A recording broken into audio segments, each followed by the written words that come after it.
Hi guys, this is Stradling with the Rotoscopers, and today I'm going to review the second film in the Hobbit trilogy, The Hobbit, Desolation of Smaug. Okay, first off, can we talk about the pronunciation of Smaug?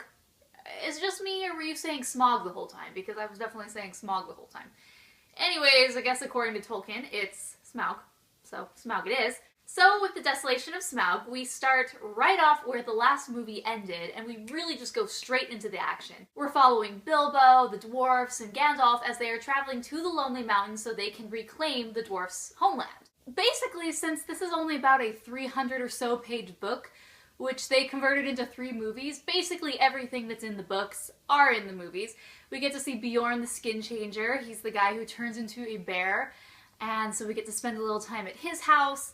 Then we move on to the Forest of Mirkwood, and this is where we're introduced to Legolas. Can I just say, when I saw Legolas on the screen, I realized I don't have enough Legolas in my life.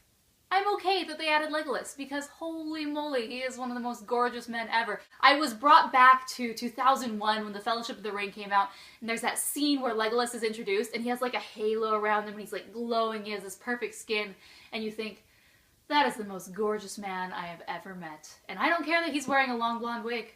He's still gorgeous. That's how I felt again. So yes, even though Legolas is not actually in the Hobbit book, you know what, since they expanded it to 3 movies, they needed to add some more filler. So Legolas' subplot is actually pretty interesting, and I'm glad it was there, because if you're like me, more Hobbit is a good thing, so bring on the Hobbit. The Desolation of Smaug is 161 minutes, so it's just over 2.5 hours, and I loved it. I personally didn't think it was too long. I felt like I was watching an extended version, you know, like the extended version of The Lord of the Rings.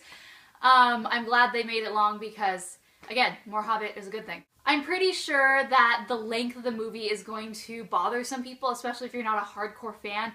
I was with some people and they were sort of complaining like, yeah, that movie could have ended an hour ago. They just kept adding and adding. And I believe that's true. You know, the fight sequences, they go all out. They really extend moments that maybe necessarily didn't need to be extended. For example, the scene where they visit Smaug the dragon, because yes, we do get to finally see him in this movie.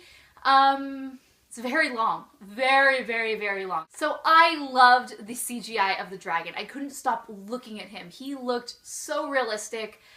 You know, a little cartoony, but realistic that, you know, I could believe that he was actually there. He fit in with the world. He didn't really look like he was a CGI model. Really good stuff. One thing I really liked is when he was getting ready to breathe fire, his scales would sort of expand and you could see the fire like billowing inside his belly. It was just a really cool touch that made you like, oh crap, oh crap, oh crap, look what's happening, he's gonna breathe fire. He breathed fire. I like the little touches that they did here. Absolutely wonderful special effects.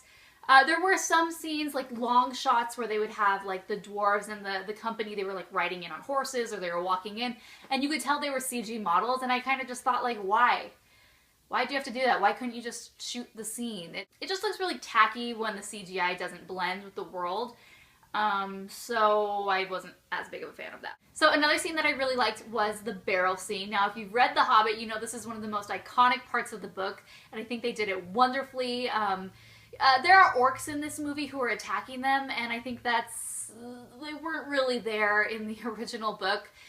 So I think this is a bit more of a scary scene than it was in the book, but there was a lot of action and things going on, and so I thought that was really great. So I don't want to spoil it for you, so I'm not going to go into too many more details, but this is definitely a must-see of the holiday season. Put this on your top 3 movies to see during your winter break, because this is definitely a movie that you're going to want to see, and you're going to want to see again and again and again. I would give The Desolation of Smaug 4.5 stars. I thought it was another fantastic addition to the Lord of the Rings story, and then obviously to this Hobbit trilogy.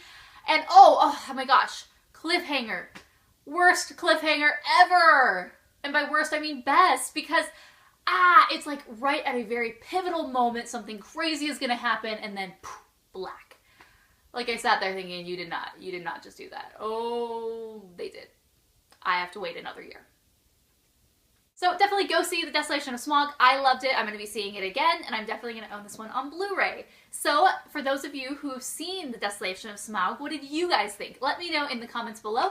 And don't forget to subscribe to the Rotoscopers YouTube, because this is where we put all of our reviews of Blu-rays, movies, live-action movies, animated movies, Anything and everything goes here, so subscribe so you don't miss out on all the fun.